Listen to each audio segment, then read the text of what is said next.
Meet the editors. കൈവിട്ട പ്രതിഷേധമോ എന്നാണ് ചോദ്യം.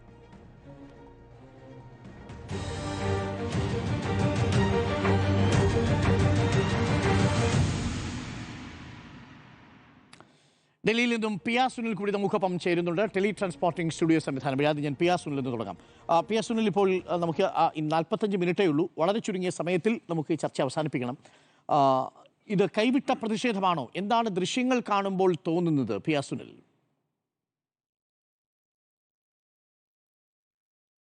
തീർച്ചയായും ഇതൊരു കൈവിട്ട പ്രതിഷേധമായി പോയെന്നാണ് എൻ്റെ ഒരു അഭിപ്രായം. കാരണം വീണ ജോർജ് ആരോഗ്യമന്ത്രിയാണ്, ജനങ്ങൾ തിരഞ്ഞെടുത്ത ഒരു മന്ത്രിയാണ്. അപ്പോൾ ജനങ്ങൾ തിരഞ്ഞെടുത്ത ഒരു മന്ത്രി റെയിൽവേ സ്റ്റേഷനിൽ വന്നിറങ്ങുമ്പോൾ ഇപ്പോൾ പോലീസ് വലയത്തിലേക്ക് തള്ളിക്കയറി KSUവിൻ്റെ പ്രതിഷേധമാണ്. KSU ആണ് പ്രതിഷേധം നടത്തിയതെന്ന്.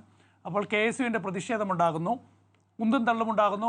മന്ത്രി വീണ ജോർജിന് പരിക്കേറ്റു എന്ന് പറയുന്നു. പരിക്കേറ്റോ ഇല്ലയോ എന്നതൊക്കെ തന്നെ പിന്നീട് നമുക്ക് ചർച്ച ചെയ്യാം. ഏതായാലും ഈ ഒരു സമരരീതി ശരിയാണോ എന്ന കാര്യത്തിൽ എനിക്ക് സംശയമുണ്ട്. കാരണം മന്ത്രിയെ കേരളത്തിൽ ഒരുപാട് വഴിതടയൽ സമരങ്ങൾ കണ്ടിട്ടുണ്ട്, മന്ത്രിമാരെ തടഞ്ഞിട്ടുണ്ട്. കെ കരുണാകരനെ 90കളിൽ ഒരുപാട് തവണ തടയുകയും അത് വലിയ പോലീസ് ലാത്തിചാർജ് ആയിട്ടുണ്ട്. MV രാഘവനെ തടഞ്ഞതിന് പിന്നാലെയാണ് കൂത്തുപറമ്പ് വെടിവെപ്പുണ്ടാകുന്നത്. 1994 EK നായനാരെ തടഞ്ഞുള്ള ഒരുപാട് സമരങ്ങൾ ഉണ്ടായിട്ടുണ്ട്. എന്തിന് ഇപ്പോൾ മുഖ്യമന്ത്രി പിണറായി വിജയനെ തന്നെ സ്വർണ്ണക്കടത്ത് ആരോപിച്ച് ഒരു കരികൊടി കാണിച്ചുള്ള സമരങ്ങളുണ്ടായിട്ടുണ്ട്. കേരളയിലുമായി ബന്ധപ്പെട്ടുള്ള സമരങ്ങളുണ്ടായിട്ടുണ്ട്. പക്ഷേ പിന്നീട് ഉമ്മൻചാണ്ടിയുടെ കാലത്ത് സോളാർ വിഷയത്തിൽ ഉമ്മൻചാണ്ടിക്ക് നേരെ കല്ലേറുണ്ടായ സാഹചര്യമൊക്കെ തന്നെ കേരളം കണ്ടിട്ടുണ്ട്. പക്ഷേ ഈ സമരരീതി ശരിയാണോ എന്ന് ചോദിച്ചാൽ ശരിയല്ല എന്നാണ് എൻ്റെ അഭിപ്രായം എന്ന് പറയുന്നത്. ഇപ്പോഴത്തെ ആരോഗ്യമന്ത്രി വീണ ജോർജിനെതിരെയുള്ള ഈ സമരം തുടങ്ങുന്നത് എവിടെ നിന്നാണ്? ആലപ്പുഴ മെഡിക്കൽ കോളേജിൽ ഉഷ ജോസഫ് എന്ന് പറയുന്ന ഒരു തൊഴിലുറപ്പ് ജീവനക്കാരിയുടെ, ഒരു പാവപ്പെട്ട സ്ത്രീയുടെ വയറ്റിൽ 5 വർഷം മുൻപ് നടന്നൊരു ശസ്ത്രക്രിയയിൽ അവിടുത്തെ ഡോക്ടർമാർക്കും അവിടുത്തെ നഴ്സിനും പറ്റിയൊരു പിഴവ് അതിപ്പോൾ കണ്ടെത്തുന്നു. അതിന് തൊട്ടു പിന്നാലെയാണ് ഇങ്ങനെ ആരോഗ്യമന്ത്രിയെ വഴിതടയുന്ന ഒരു സമരത്തിലേക്ക് കോൺഗ്രസ് നീങ്ങുന്നത്. പക്ഷേ ഇന്ന് സമരം ഏറ്റെടുത്തിരിക്കുന്നത് ആരാണ്? KSU ആണ് സമരം ഏറ്റെടുത്തിരിക്കുന്നത്. കേരളത്തിലെ വിദ്യാഭ്യാസ മേഖലയിൽ ഒരു പ്രശ്നവുമില്ലാത്തതുകൊണ്ടാണ് KSU ആരോഗ്യ മേഖലയ്ക്കെതിരെ തിരിഞ്ഞിരിക്കുന്നത്. ഇന്ന് ആരോഗ്യമന്ത്രിക്കെതിരെ സമരം നടത്തുന്നത് KSU ആണ്. പ്രത്യേകം ശ്രദ്ധിക്കണം. ഞാൻ പറയട്ടെ, രാജ്യത്ത് കഴിഞ്ഞ 5 വർഷത്തിനുള്ളിൽ ഏതാണ്ട് 19,000 സ്കൂളുകൾ അടച്ചുപൂട്ടിയിട്ടുണ്ട്. 19,000 സ്കൂളുകൾ അടച്ചുപൂട്ടിയിട്ടുണ്ട്. ഈ KSU ഏതെങ്കിലും സംസ്ഥാനത്ത് ഇതുപോലൊരു വലിയ സമരം ഏറ്റെടുത്തതായി ഞാൻ കണ്ടിട്ടില്ല. ഹിമാചൽ പ്രദേശിൽ മാത്രം ഏതാണ്ട് 700-ലധികം സ്കൂളുകളാണ് കഴിഞ്ഞ 5 വർഷത്തിന്, സർക്കാർ സ്കൂളുകളുടെ കാര്യമാണ്, സർക്കാർ സ്കൂളുകൾ അടച്ചുപൂട്ടിയത് സ്കൂളുകൾ ലയിപ്പിക്കുന്നതുമായി ബന്ധപ്പെട്ട്. PM ശ്രീ ഒപ്പുവെച്ചപ്പോൾ വലിയ സമരം, വലിയ പ്രതിഷേധം കേരളത്തിൽ KSU സംഘടിപ്പിച്ചുവല്ലോ.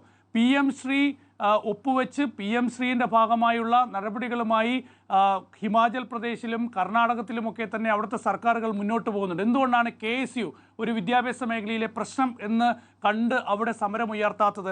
അപ്പോൾ കേരളത്തിലേക്ക് വരുമ്പോൾ ഇവിടെ വിദ്യാഭ്യാസ മേഖലയിലെ പ്രശ്നങ്ങളല്ല, ആരോഗ്യ മേഖലയിലെ പ്രശ്നം ഏറ്റെടുത്തുകൊണ്ടാണ് KSUയുടെ ഈ ഒരു സമരം നടക്കുന്നത്. പക്ഷേ എങ്ങനെയാണ് ആ സമരം?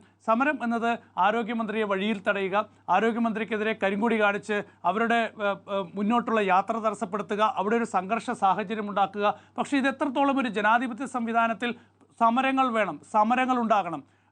ജനപ്രതിനിധികൾ ശരിയായ രീതിയിൽ മുന്നോട്ട് പോയില്ലെങ്കിൽ അവർക്കെതിരെ അതിശക്തമായ സമരങ്ങൾ ഉണ്ടാകണം. കേരളം അതിശക്തമായ സമരങ്ങൾ കണ്ടിട്ടുണ്ട്. അങ്ങനെയുള്ള സമരങ്ങളിലൂടെ തന്നെയാണ് കേരളം വളർന്നു വന്നിട്ടുള്ളത്. പക്ഷേ ഇപ്പോഴത്തെ ഈ സമരം ശരിയാണോ എന്ന് ചോദിച്ചാൽ എനിക്ക് യോജിപ്പില്ല എന്നതാണ്. കാരണം ആരോഗ്യമന്ത്രിയെ നിങ്ങൾ രാഷ്ട്രീയമായി പരാജയപ്പെടുത്താനുള്ള നീക്കങ്ങൾ നടത്തണം. തെരഞ്ഞെടുപ്പ് കാലമാണ്. എന്തുകൊണ്ടാണ് ഇങ്ങനെ സമരം നടക്കുന്നത്?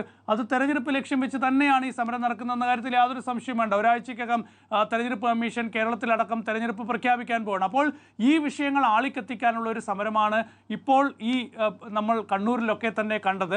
ഏതായാലും അതിനെതിരെ ഇപ്പോൾ അതേ രീതിയിൽ തിരിച്ചടിക്കുന്ന ഒരു സമര രീതിയിലേക്ക് ഇപ്പോൾ ഇടതുപക്ഷവും നീങ്ങിയിട്ടുണ്ട്, ഇടത് വിദ്യാർത്ഥി സംഘടനയും നീങ്ങിയിട്ടുണ്ട്. അപ്പോൾ ഇതൊരു വലിയ സംഘർഷമായി കേരളത്തിൽ തെരഞ്ഞെടുപ്പ് കാലത്ത് മാറുന്ന ഒരു സാഹചര്യമൊക്കെ തന്നെയുണ്ട്. ഏതായാലും ഈ സമരമൊക്കെ നടക്കുന്നത് ഒരു ആരോഗ്യ മേഖലയിലെ വിഷയം ചൂണ്ടിക്കാണിച്ചാണ്. ഞാൻ കഴിഞ്ഞ ചർച്ചയിലൊക്കെ തന്നെ പറഞ്ഞിട്ടുള്ളത്, ഇത് പൊതു ആരോഗ്യ രംഗത്തെ ആകെ തകർത്ത് കളയുന്ന രീതിയിലേക്ക് ഈ സമരം നീങ്ങുന്നത് ഒരിക്കലും കേരളത്തിന് നന്നാകില്ല. കേരളം എപ്പോഴും രാജ്യത്ത് വ്യത്യസ്തമായി അടയാളപ്പെടുത്തുന്നത് പൊതുമേഖലയുടെ അല്ലെങ്കിൽ പൊതുജന സർക്കാർ സംവിധാനങ്ങളുടെ മെച്ചപ്പെട്ട പ്രകടനം കൊണ്ടാണ്. അത് സ്കൂൾ വിദ്യാഭ്യാസ കാര്യത്തിലായിക്കോട്ടെ, അതുപോലെ തന്നെ ആരോഗ്യരംഗത്തായിക്കോട്ടെ, ഈ പൊതുജനാരോഗ്യ വിഷയങ്ങളിലായിക്കോട്ടെ, കേരളം പ്രത്യേകമായി അടയാളപ്പെടുത്തുന്നത് പ്രത്യേകിച്ച് സർക്കാർ സംവിധാനങ്ങൾ മെച്ചപ്പെട്ട രീതിയിൽ മുന്നോട്ട് പോകുന്നത് കൊണ്ട് തന്നെയാണ്. അപ്പോഴാണ് നമ്മൾ സർക്കാർ മേഖലയിലെ ഈ മെഡിക്കൽ കോളേജുകളുടെ കാര്യത്തിലും അതുപോലെ തന്നെ സർക്കാർ ആശുപത്രികളുടെ കാര്യത്തിലുമൊക്കെ തന്നെ ഈ ആരോഗ്യരംഗം തകർന്നു എന്ന രീതിയിലുള്ള വലിയ പ്രചരണവുമായി ഇപ്പോൾ പ്രതിപക്ഷം രംഗത്ത് വരുന്നത്. അത് തീർച്ചയായും കേരളത്തിലെ ആരോഗ്യരംഗത്തിന് ഗുണം ചെയ്യില്ല, അത് സ്വകാര്യ മേഖലയ്ക്ക് ഗുണം ചെയ്യുള്ളൂ. അതുകൊണ്ട് ഈ ഒരു സമരവും ഇങ്ങനെ മന്ത്രിമാരെ തെരുവിൽ തടഞ്ഞൊക്കെയുള്ള ഒരു സംഘർഷ സാഹചര്യങ്ങൾ ഉണ്ടാക്കുന്നത് തീർച്ചയായും അത് നല്ല സന്ദേശം നൽകില്ല എന്നാണ് എൻ്റെ ഒരു അഭിപ്രായം. ഓക്കെ, ഇപ്പോൾ വരുന്ന വാർത്തകൾ നോക്കൂ. കോൺഗ്രസ് ഓഫീസിന് നേരെ ആക്രമണം ഉണ്ടായിരിക്കുന്നു. കോഴിക്കോട് കുരുവട്ടൂർ കുമ്മങ്ങോട്ട് താഴത്തെ കോൺഗ്രസ് ഓഫീസിന് നേരെ അതിക്രമം ഉണ്ടാവുന്നു. ജനൽ ചില്ലുകൾ എറിഞ്ഞു തകർത്തു, കൊടിമരം പിഴുതെറിഞ്ഞിരിക്കുന്നു എന്നുള്ളതാണ്. സംസ്ഥാനത്ത് പലയിടത്തും KPCC ഓഫീസിന് നേരെയൊക്കെ പ്രതിഷേധമുണ്ടാവുന്ന സമയമാണ്. ഇപ്പോൾ സംഘർഷഭരിതമായി മാറുന്നു, ഒരു സാഹചര്യം ഉണ്ടാവുന്നു. ഇപ്പോൾ KC വേണുഗോപാലിന്റെ പ്രതികരണം കൂടി വന്നിട്ടുണ്ട്. സ്മൃതി, കൈവിട്ട പ്രതിഷേധമാണോ ഇന്ന് കണ്ണൂരിൽ കണ്ടത്? കൈവിട്ട പ്രതിഷേധങ്ങൾ കണ്ടുകൊണ്ടിരിക്കുകയാണ് കേരളം എന്നുള്ളതാണ്. ആരോഗ്യമന്ത്രി ആക്രമിക്കപ്പെട്ടെങ്കിൽ അത് അപലപിക്കപ്പെടേണ്ട വിഷയം തന്നെയാണ്. ആരോഗ്യമന്ത്രി എന്നല്ല, ആരായാലും ആക്രമിക്കപ്പെട്ടാൽ അത് അപലപിക്കേണ്ട വിഷയമാണ്. പക്ഷേ നമ്മൾ സീക്വൻസ് ദൃശ്യങ്ങൾ നോക്കുമ്പോൾ ആരോഗ്യമന്ത്രിക്ക് ഇന്ന് കണ്ണൂരിൽ 3 പരിപാടികളാണ് ഉണ്ടായിരുന്നത്. 3 പരിപാടികൾക്ക് നേരെയും പ്രതിഷേധം, 3 പരിപാടികളുടെ സമയത്തും പ്രതിഷേധങ്ങൾ ഉണ്ടായിരുന്നു. പെരിങ്ങോത്ത് യൂത്ത് ലീഗ് നടത്തിയ പ്രതിഷേധം, ആ പ്രതിഷേധത്തിനെതിരെ CPM-ന്റെ ആക്രമണം ഉണ്ടായിരുന്നു. അതിനുശേഷമാണ് ഈ KSU പ്രതിഷേധം. ഈ KSU പ്രതിഷേധത്തിന് തൊട്ട് മുൻപ് അവിടെ യൂത്ത് ലീഗുകാരും എത്തിയിരുന്നു, റെയിൽവേ സ്റ്റേഷൻ പരിസരത്താണ് ഞാൻ മനസ്സിലാക്കുന്നത്. വാർത്തകളിൽ അറിയുന്ന കാര്യങ്ങളാണ്, നമുക്ക് അതിൽ ദൃശ്യങ്ങളില്ല, KSU പ്രവർത്തകരുടെ ദൃശ്യങ്ങൾ മാത്രമാണ്. അപ്പോൾ ഇതിലൊരു പകരത്തിന് പകരം എന്നൊരു സ്വഭാവം ഈ പ്രതിഷേധങ്ങൾക്കുണ്ട്. ഈ റെയിൽവേ സ്റ്റേഷൻ്റെ എൻട്രൻസ് ഭാഗത്താണ് ഈ കരിങ്കൊടി പ്രതിഷേധം ഉണ്ടാകുന്നത്. കരിങ്കൊടി പ്രതിഷേധത്തിൻ്റെ സ്വഭാവം നമുക്കറിയാലോ, പെട്ടെന്ന് ചാടി വീഴുകയാണ് ചെയ്യുന്നത്. 5 പ്രവർത്തകരാണ് ഉണ്ടായത്. ഈ 5 പ്രവർത്തകരെ ഇപ്പോൾ റിമാൻഡ് ചെയ്തിരിക്കുന്നു. 5 KSU പ്രവർത്തകർ അവർ വന്ന് കരിങ്കൊടി കാണിക്കുന്ന ദൃശ്യങ്ങൾ കാണാം. പിന്നെ നമ്മൾ കാണുന്ന ദൃശ്യങ്ങൾ ആരോഗ്യമന്ത്രി നടന്നു നീങ്ങുന്നതാണ്. ആരോഗ്യമന്ത്രിക്കൊപ്പം പോലീസ് സംഘം, ഒരു പോലീസ് വലയമുണ്ട്. അത് 50 പോലീസുകാരുണ്ടെന്ന് KSUകാർ പറഞ്ഞു. നമുക്ക് എണ്ണാൻ പറ്റിയിട്ടില്ല, എന്തായാലും വലിയ സംഘം പോലീസുണ്ട്. വനിതാ പോലീസ് ആരോഗ്യമന്ത്രി തിരിച്ച് പ്രതികരിക്കാൻ, അവരോട് പ്രതികരിക്കാൻ തയ്യാറാകുന്നുണ്ട്. ആ പ്രതികരണം നമ്മൾ ഇടയ്ക്ക് കേൾക്കുന്നുണ്ട്. അപ്പോൾ വനിതാ പോലീസ് പ്ലീസ് എന്ന് പറഞ്ഞ് മന്ത്രിയെ തിരിച്ചു പിടിച്ചു മാറ്റുന്ന ദൃശ്യങ്ങളാണ് നമ്മൾ കാണുന്നത്. പിന്നെ സീൻ നമ്പർ 2 ആയി നമ്മൾ കാണുന്നത് പ്ലാറ്റ്ഫോം 2 ആണ്. പ്ലാറ്റ്ഫോം 2-ൽ മന്ത്രി ഇരിക്കുന്നു. മന്ത്രിക്ക് കഴുത്ത് വേദനയുണ്ടെന്ന് പറയുന്നു. അപ്പോൾ അവിടെ സ്പീക്കറുമുണ്ട്. സ്പീക്കർ റെയിൽവേ സ്റ്റേഷൻ നേരത്തെ എത്തിയതാണ് ഞാൻ മനസ്സിലാക്കുന്നത്. സ്പീക്കറും വന്ദേ ഭാരതിൽ പുറപ്പെടാനിരുന്നതാണ്. മന്ത്രി വീണ ജോർജും വന്ദേ ഭാരതിൽ പോകാനിരുന്നതാണ്. അപ്പോൾ സ്പീക്കർ പെട്ടെന്ന് വീൽ ചെയർ വിളിക്കാൻ പറയുന്നു. ആരോഗ്യമന്ത്രിക്ക് പ്രശ്നമുണ്ടെന്ന് മുഖ്യമന്ത്രി വിളിച്ചു പറയുന്നു. ആ ഫോൺ, സ്പീക്കറുടെ ഫോൺ ആരോഗ്യമന്ത്രിക്ക് കൈമാറുന്നുണ്ട്. അപ്പോൾ ആരോഗ്യമന്ത്രി പറയുന്നുണ്ട്, എനിക്ക് കഴുത്തിന് പെട്ടെന്ന് വേദനയുണ്ട് എന്ന് പറയുന്നു. ആ കഴുത്തിന് വേദനയുണ്ട് എന്ന് പറഞ്ഞു. പിന്നീട് ആരോഗ്യമന്ത്രി ആശുപത്രിയിലേക്ക് കൊണ്ടുപോകുന്ന ദൃശ്യങ്ങളാണ്. എങ്ങനെയാണ് പരിക്കേറ്റത് എന്ന് നമുക്ക് ദൃശ്യങ്ങളിൽ വ്യക്തമാകുന്നില്ല. പരിക്കേറ്റിട്ടുണ്ട് എങ്കിൽ, KSU പ്രവർത്തകരിൽ നിന്നാണ് പരിക്കേറ്റതെങ്കിൽ അത് ഗുരുതരമായ വിഷയം തന്നെയാണ്. അവിടെ ഇത്രയധികം പോലീസുകാരുണ്ടായിട്ടും അത് തടയാൻ പറ്റിയിട്ടില്ല എന്നൊരു വിഷയം പോലീസുമായി ബന്ധപ്പെട്ട് നിൽക്കുന്നു. പക്ഷേ നമ്മൾ കാണുന്ന ദൃശ്യങ്ങളിൽ അതില്ല. റെയിൽവേ സ്റ്റേഷനാണ്. ഉറപ്പായിട്ടും ആ CCTV ദൃശ്യങ്ങൾ നമുക്ക് കാണാൻ കഴിയും വരും ദിവസങ്ങളിൽ അല്ലെങ്കിൽ വരും മണിക്കൂറുകളിൽ എന്ന് കരുതുകയാണ്. എന്തായാലും ആരോഗ്യമന്ത്രി ആശുപത്രിയിലേക്ക് പോകുന്നു. പിന്നീട് ICUയിൽ പ്രവേശിപ്പിക്കുന്നതൊക്കെയാണ് നമ്മൾ കാണുന്നത്. ഇത് അത്യന്തം രാഷ്ട്രീയമാണ് ഇപ്പോൾ സംഭവിച്ചുകൊണ്ടിരിക്കുന്നത്. തെരഞ്ഞെടുപ്പ് കാലത്ത് രാഷ്ട്രീയമാണ് സംഭവിച്ചുകൊണ്ടിരിക്കുന്നത്. നമ്മൾ കാണുന്നത് തുടർ പ്രതിഷേധങ്ങൾ. ഇന്നിപ്പോൾ മുഹമ്മദ് ഷമാസ്, KSU പ്രതിനിധി, നമ്മുടെ ചർച്ചയിൽ പങ്കെടുത്തുകൊണ്ടിരിക്കുന്ന സമയത്ത് DCC ഓഫീസിൽ കണ്ടു. DCC ഓഫീസിലേക്ക് കല്ലേറുണ്ടാകുന്നുണ്ട്, വടി വലിച്ചെറിയുന്നുണ്ട്. നമ്മുടെ വാഹനത്തിന് നേർക്കും കല്ലേറുണ്ടായിട്ടുണ്ട്. അപ്പോൾ അവിടെ ആ പ്രതിഷേധം അവിടെ നടക്കുന്നു. ഇപ്പോൾ കോഴിക്കോട് നിന്നുള്ള പ്രതിഷേധത്തിന്റെ വാർത്ത. പ്രതിപക്ഷ നേതാവിന്റെ പുതുയാത്ര സ്വാഗത സംഘം ഓഫീസിന് നേർക്ക് ആക്രമണം നടന്നിട്ടുണ്ട്.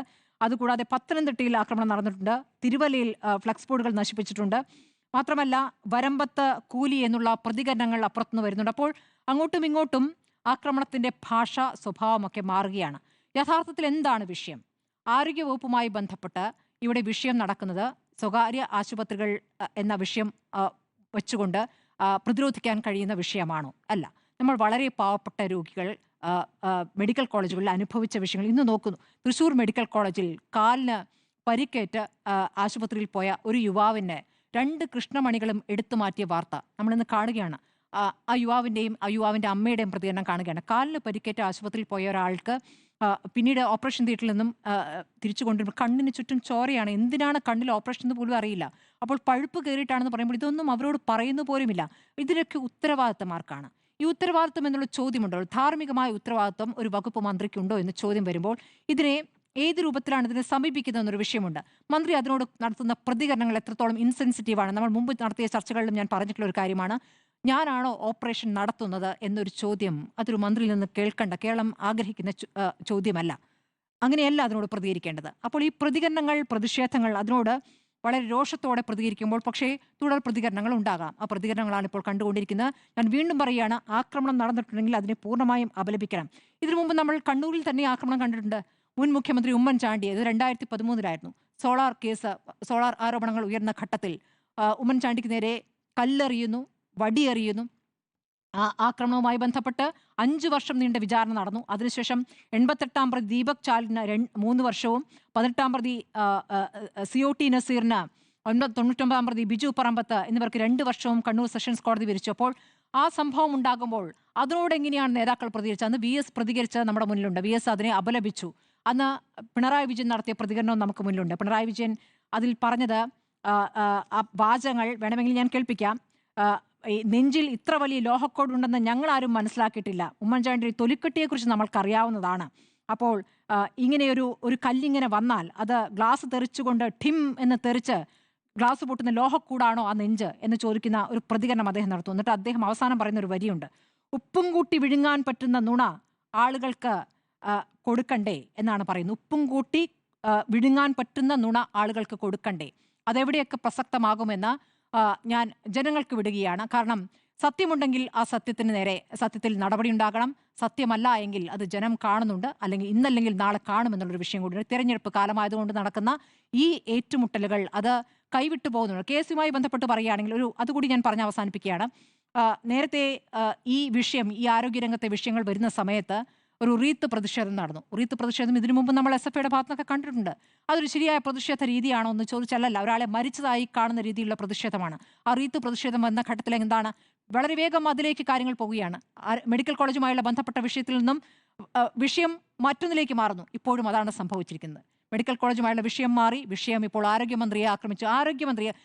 ആരോഗ്യ വകുപ്പ് ICUയിലോ എന്ന ചോദ്യമായിരുന്നു. ഇപ്പോൾ ആരോഗ്യമന്ത്രി ICUവിൽ എന്ന ചർച്ചയിലേക്ക് കാര്യങ്ങൾ എത്തിച്ചതിന്റെ ഉത്തരവാദിത്തം ആർക്ക് എന്നൊരു ചോദ്യം കൂടി അവിടെ നിൽക്കുകയാണ്. പ്രസക്തവുമാണ്.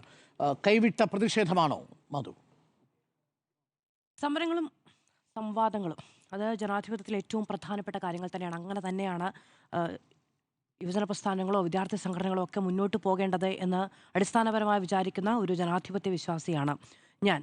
ഇപ്പോൾ ഇന്ന് സംഭവിച്ച കാര്യത്തിൽ ഇന്ന് ആരോഗ്യമന്ത്രിയുടെ മൗലികാവകാശത്തിന്മേൽ കടന്നുകയറ്റം ഉണ്ടായിട്ടുണ്ട്. അവരുടെ സഞ്ചാര സ്വാതന്ത്ര്യത്തിന്മേൽ, ഒരു വ്യക്തി എന്ന നിലയ്ക്കുള്ള അവരുടെ സുരക്ഷിതത്വത്തിനുമേൽ കടന്നുകയറ്റം ഉണ്ടായിട്ടുണ്ട് എന്നുള്ളതാണ്. ആരോഗ്യമന്ത്രി ഒരു ഔദ്യോഗിക പരിപാടിയിൽ പങ്കെടുക്കുകയാണ്, സർക്കാരുമായി ബന്ധപ്പെട്ടൊരു പരിപാടിയിൽ നടക്കുകയാണ്. അവരവരുടെ ഓഫീസിലിരിക്കുകയാണ്, അവരുടെ ഔദ്യോഗിക വസതിയിലിരിക്കുകയാണ്. ഇവിടേക്ക് പ്രതിഷേധവുമായി, മുദ്രാവാക്യ വിളിയുമായി, കരിങ്കൊടി പ്രതിഷേധവുമായി എത്തുന്നു. അവരവരുടെ ഔദ്യോഗിക വാഹനത്തിൽ പോലീസുകാരുടെ അകമ്പടിയോടുകൂടി സഞ്ചരിക്കുകയാണ്, റോഡരികിൽ നിന്ന് കരിങ്കൊടി കാണിക്കുന്നു. ഇതൊക്കെ നടക്കുന്നതാണ്. ഇനി ആരോഗ്യമന്ത്രി റെയിൽവേ സ്റ്റേഷനിലേക്ക് എത്തുന്നു, പോലീസുകാരുടെ അകമ്പടിയോടുകൂടി എത്തുന്നു. അവരുടെ പരിസരത്തല്ലാതെ അവർക്കെതിരെ മുദ്രാവാക്യം വിളിക്കുക എന്ന് പറയുന്ന പ്രതിഷേധ രീതി ഉണ്ടാകുന്നു. അതും ജനാധിപത്യത്തിൽ സാധാരണമാണ്. രാജഭരണമൊന്നുമല്ലല്ലോ, പ്രതിഷേധങ്ങൾ ഉണ്ടാകും. പക്ഷെ അതിനപ്പുറത്തേക്ക് വലിയ തോതിലുള്ള കടന്നുകയറ്റം ഉണ്ടാവുക എന്ന് പറയുന്നത്, അവർക്ക് പരിക്കേൽക്കുന്ന സാഹചര്യം ഉണ്ടാവുക എന്ന് പറയുന്നത് അഭിലഷണീയമേ അല്ല. അത്തരത്തിലൊരു കാര്യത്തിന് പിന്തുണ നൽകിയിട്ടുണ്ടെങ്കിൽ സംഭവിക്കുന്നത് എന്താണെന്ന് വെച്ചിട്ട് നോക്കൂ, ഒരാൾക്കൂട്ട പ്രതിഷേധം ഉണ്ടാകുന്നതിനിടയിൽ ഇത്ര ഡിഗ്രി വരെ അതിലെന്തെങ്കിലും തരത്തിലുള്ള ഇമ്പാക്റ്റ് ഉണ്ടാകാവൂ, അല്ലെങ്കിൽ അതിനുള്ളിൽ നിൽക്കുന്ന ആളുകൾക്ക് ഇത്ര ഡിഗ്രി വരെ പരിക്കേൽക്കുകയുള്ളൂ, അവർക്ക് ഇത്ര ഡാമേജേ ഉണ്ടാവുള്ളൂ എന്ന് എഴുതി കൂട്ടിയൊന്നും ആർക്കും ഒന്നും സംഭവിക്കില്ല. അപ്പോൾ ഇപ്പോൾ തന്നെ ചോദിക്കുന്നത് എന്താണ്, മുൻപ് മുഖ്യമന്ത്രി ഉമ്മൻചാണ്ടിക്കെതിരെ കല്ലെറിഞ്ഞുവല്ലോ, മുൻപ് മുഖ്യമന്ത്രി, അതായത് കേരളത്തിലെ 2 മുഖ്യമന്ത്രിമാർക്ക് നേരെ ഡയറക്റ്റ് ആയിട്ടുള്ള ആക്രമണം നമ്മുടെ നാട്ടിൽ ഉണ്ടായിട്ടുണ്ട് എന്നുള്ളത് നമ്മൾക്ക് ചിന്തനീയമായൊരു വിഷയമാണ്. 2013 മുഖ്യമന്ത്രി ഉമ്മൻചാണ്ടിക്ക് നേരെ ആക്രമണം ഉണ്ടായിട്ടുണ്ട്. മുഖ്യമന്ത്രി പിണറായി വിജയന് നേരെ വിമാനത്തിൽ ആക്രമണം ഉണ്ടായിട്ടുണ്ട്. ഇതൊക്കെ, അതായത് നമുക്ക് എല്ലാ പ്രതിഷേധങ്ങൾക്കും ഒരു പരിധിയുണ്ട് എന്നുള്ളതാണ്. ആളുകളുടെ ആരോഗ്യത്തിന് നേരെ, അവരുടെ ജീവന് നേരെ, അവരുടെ ഏറ്റവും അടുത്ത ഇടത്തേക്ക് കടന്നു ചെന്നുകൊണ്ടുള്ള പ്രതിഷേധം, ആക്രമണം എന്നൊന്നും പറയുന്നത് ഒരു തരത്തിലും നമുക്ക് ന്യായീകരിക്കാൻ കഴിയാത്ത ഒന്നാണ്. ഇന്ന് ആരോഗ്യമന്ത്രിക്ക് നേരിടേണ്ടി വന്നത് ആ തരത്തിലുള്ള പ്രതികരണമാണ്. അപ്പോൾ നമ്മളൊരു പ്രതിഷേധത്തിന് ഇറങ്ങിപ്പോകുമ്പോൾ നമുക്കാണ് സ്വയം നിയന്ത്രണം വേണ്ടത്. എവിടെ വരെ ആ പ്രതിഷേധം കടന്നു ചെല്ലാം എന്നുള്ളത്. 5 പേരോ 6 പേരോ മാത്രമാണ് അവിടെ ഉണ്ടായിരുന്നത്. KSUവിൻ്റെ ജില്ലാ പ്രസിഡന്റ് അടക്കം 5 പേരാണ് നിലവിൽ കസ്റ്റഡിയിലുള്ളത്. അപ്പോൾ അത്രയും ചുരുങ്ങിയ ആളുകൾ മാത്രമാണ് ഉണ്ടായിരുന്നത്. 10-35 പോലീസുകാരുണ്ടായിരുന്നു. മന്ത്രിയുടെ അടുത്തേക്ക് പോലും ചെല്ലാൻ കഴിഞ്ഞിട്ടില്ല. മന്ത്രിയെ യാതൊരു തരത്തിലും സ്പർശിച്ചിട്ടില്ല തുടങ്ങിയ ന്യായീകരണങ്ങളൊക്കെ ശരിയാണ്. അതൊക്കെ വാസ്തവമായിരിക്കും. ഞാൻ ഓണെയറിൽ വാർത്ത വായിച്ചുകൊണ്ടിരിക്കുന്നതിനിടയിൽ തന്നെയാണ് ഈ സംഭവഗതികളെല്ലാം ഉണ്ടായത്. ഞാൻ വിശദമായ ദൃശ്യങ്ങളിലേക്ക് നോക്കുന്നുണ്ട്. മന്ത്രിയുടെ അടുത്തേക്ക് ആരെങ്കിലും പോയി എന്ന് സാധൂകരിക്കാൻ കഴിയുന്നൊരു ദൃശ്യം ഈ നിമിഷവും ഞാൻ കണ്ടിട്ടില്ല. ഇനി അത് പിന്നീട് ഉണ്ടാവുകയാണെങ്കിൽ ആ നിലയ്ക്കുള്ള പ്രതികരണമാണ് ഉണ്ടാവുക. ഞാൻ ഈ പറയുന്നത് തന്നെയാണ് പ്രതിപക്ഷ നേതാവ് വി ഡി സതീശനും പറഞ്ഞത്. പ്രതിപക്ഷ നേതാവ് വി ഡി സതീശൻ പറഞ്ഞതും ഇതുതന്നെയാണ്. അതായത് നിലവിൽ ദൃശ്യങ്ങൾ കണ്ടിട്ട് അങ്ങനെയൊന്നും സംഭവിച്ചിട്ടില്ല. ഇനി എന്തെങ്കിലും ഉണ്ടാവുകയാണ് എങ്കിൽ ആ തരത്തിലുള്ള നടപടികൾ ഉണ്ടാവും, ഞങ്ങൾ അതിനെ അപലപിക്കും എന്ന് തന്നെയാണ് പറയുന്നത്. അത് സ്വാഗതാർഹമായ കാര്യമാണ്. അപ്പോൾ ഞാൻ ഇന്ന് ആ ദൃശ്യങ്ങൾ വിശദമായി ഓണയറിലടക്കം കണ്ടപ്പോൾ അടുത്തേക്ക് ചെല്ലുന്ന ദൃശ്യങ്ങൾ ഉണ്ടായിട്ടില്ല. എല്ലാം ദൃശ്യങ്ങളിൽ വേണമെന്നില്ല. നോക്കൂ, നമ്മളൊരു പ്രതിഷേധം നടക്കുമ്പോൾ പൊതുക്രമത്തിന് വിരുദ്ധമായ ഒരു അന്തരീക്ഷം നമ്മൾ സൃഷ്ടിക്കുന്നുണ്ട് എങ്കിൽ അവിടെ ഉണ്ടാകുന്ന എല്ലാ ഡാമേജിനും അവിടെ ഉണ്ടാകുന്ന എല്ലാ കൊളാറ്ററൽ ഡാമേജിനും നമ്മളാണ് ഉത്തരവാദികൾ. കാരണം അവിടേക്ക് സ്വാഭാവികമായ സഞ്ചാരത്തിന് വേണ്ടി എത്തിയതാണ് മന്ത്രി വീണ ജോർജ് എന്നിരിക്കെ അവർക്ക് എന്തെങ്കിലും തരത്തിലുള്ള ആരോഗ്യ പ്രശ്നം അവിടെ ഉണ്ടായിട്ടുണ്ടെങ്കിൽ നോക്കൂ, ഇതൊരു സംഘർഷാത്മകമായ സാഹചര്യമാണ്. 19 വയസ്സിനോടടുത്തൊരു സ്ത്രീയാണ്. അവർ കുഴഞ്ഞു വീണു എന്നിരിക്കട്ടെ, ആരാണ് അതിൻ്റെ ഉത്തരവാദിത്വം ഏറ്റെടുക്കുക? അവർക്ക് BP വേരിയേഷൻ ഉണ്ടായി എന്നിരിക്കട്ടെ, ആരാണ് അതിൻ്റെ ഉത്തരവാദിത്വം ഏറ്റെടുക്കുക? ഇത്രയേ സംഭവിക്കൂ എന്ന് ആരെങ്കിലും കവടി നിരത്തി എഴുതി വെച്ചിട്ടൊന്നുമില്ലല്ലോ. അപ്പോൾ അവിടെ സംഭവിക്കുന്നത് എന്ത് പ്രശ്നമാണ് എങ്കിലും അതിൻ്റെ ഉത്തരവാദിത്വം സ്വാഭാവികമായും ആ പ്രതിഷേധം നടത്തുന്നവരിൽ നിക്ഷിപ്തമാണ് എന്നതാണ് എൻ്റെ ന്യായം എന്ന് പറയുന്നത്. അതുകൊണ്ട് തന്നെ അവിടെ ഞങ്ങൾ സ്പർശിച്ചിട്ടില്ല, ഞങ്ങൾ പ്രശ്നമുണ്ടാക്കിയിട്ടില്ല എന്നൊന്നും പറയാൻ കഴിയില്ല. ഇനി അതും പോകട്ടെ, മന്ത്രിക്ക് പ്രശ്നമൊന്നും ഉണ്ടായില്ല എന്ന് വിചാരിക്കട്ടെ. അവിടെ ധാരാളം പൊതു ആളുകളുള്ള ഇടമാണ്. അവിടെ മറ്റൊരാൾക്ക് ഈ സംഘർഷാത്മകമായ ദൃശ്യം കണ്ടിട്ട് അവർക്ക് മറ്റൊരാൾക്ക് അവിടെ ശാരീരിക അസ്വസ്ഥത ഉണ്ടായി എന്നിരിക്കട്ടെ, ആരാണ് അതിന് ഉത്തരവാദിത്വം പറയാം? ഇപ്പോൾ പൊതുക്രമം എന്ന് പറയുന്നിടത്ത് പബ്ലിക്കായിട്ടൊരു ഡിസിപ്ലിൻ പാലിക്കുക എന്ന് പറയുന്നത് എല്ലാവരുടെയും ഉത്തരവാദിത്തമാണ്. അതിന് വിഘാതമായി പ്രവർത്തിക്കുന്നുണ്ടെങ്കിൽ അതുമായി ബന്ധപ്പെട്ട ആരോപണങ്ങളെ അംഗീകരിക്കാൻ തയ്യാറാകണം. പിന്നീട് അതിന് ശേഷമുണ്ടായ പ്രതികരണങ്ങൾ എന്ന് പറയുന്നത് നിശിതമായി വിമർശിക്കപ്പെടേണ്ടതാണ്. ഒന്ന്, അക്രമ സംഭവങ്ങൾ അത് ആരുടെ ഭാഗത്തു നിന്നുണ്ടായിട്ടുണ്ടെങ്കിലും അത് പ്രകോപനപരമാണ്, അത് പാടില്ലാത്തതാണ്. മുഹമ്മദ് ഷമാസ് അതിനുശേഷം ഫേസ്ബുക്കിലിട്ട പ്രതികരണം എന്ന് പറയുന്നത് 2026 ഏറ്റവും നല്ല നടിക്കുള്ള അവാർഡ് ആരോഗ്യമന്ത്രി വീണ ജോർജിന് നൽകണം എന്നുള്ളതാണ്. നോക്കൂ, അവർക്ക് വേദനയുണ്ട് എന്നാണ് അവർ പറഞ്ഞത്.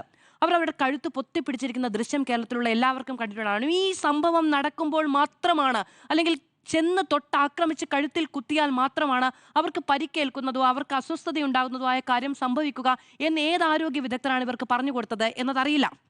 നോക്കൂ, അവിടെ വലിയ പെട്ടെന്നുള്ള ചലനങ്ങൾ ഉണ്ടായിട്ടുണ്ട്. ആ സമയത്ത് വേണമെങ്കിൽ കഴുത്തിന് പരിക്കേൽക്കാം, ഉളുക്ക് വീഴാം, അവർക്ക് ചിലപ്പോൾ BP വേരിയേഷൻ ഉണ്ടാകുമ്പോൾ കഴുത്ത് വേദന ഉണ്ടാകാം, എന്തും ഉണ്ടാകാമെന്നേ.